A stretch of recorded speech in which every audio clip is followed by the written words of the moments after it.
مقام معظم رهبری به دست اسرائیل و آمریکای جنایتکار فاجعه بزرگی برای کشور ما بود، ولی همانجوری که در قرآن خداوند می‌فرمایند که و ما محمد الا رسول قد خلت من قبله رسول افئن مات او قتل انقلبتم علی اعقابکم و من ینقلب فلن یضر الله شیئا. پیامبران و رهبران جامعه آمدند که بیداری رو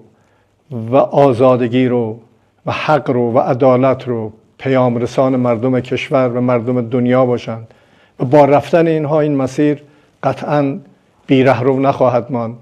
و آمریکا و اسرائیل باید بدانند که جز سرفکندگی برای اینها هیچ ارمغانی نخواهد داشت و ملت عزیز ما که امروز سوگوار در گذشت این شهید بزرگوار هستند، با حضورشون و با در میدان بودنشون در مساجد و در خیابانها نقشه های شوم دشمنان رو باید دست به دست هم بدیم و نقشه برآب بکنیم و بر اساس 111 قانون اساسی امروز شورای موقت رهبری کار خودش رو شروع کرده و به حول قوه خدا با قدرت مسیر امام رو و مسیر رهبر عزیز رو و مسیر تمام حق طلبان دنیا رو با قدرت ادامه خواهیم داد و نیروهای مسلح جمهوری اسلامی ایران با قدرت در برهم کوبیدن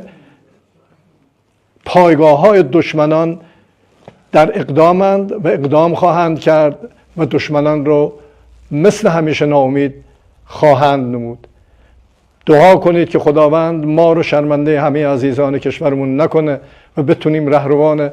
درستکاری برای مسیر حق و عدالت باشیم و مجدداً در گذشته رهبر اعظم انقلاب رو که شهادتی است بعد از سالهای طولانی مجاهدت، تلاش و فداکاری و بیداری و جنگ با ستمکاران، خداوند روح این بزرگوار رو شاد و رهروانش رو پاینده و سربلند نگه دارد. با امید پیروزی مسلمین بر کفار.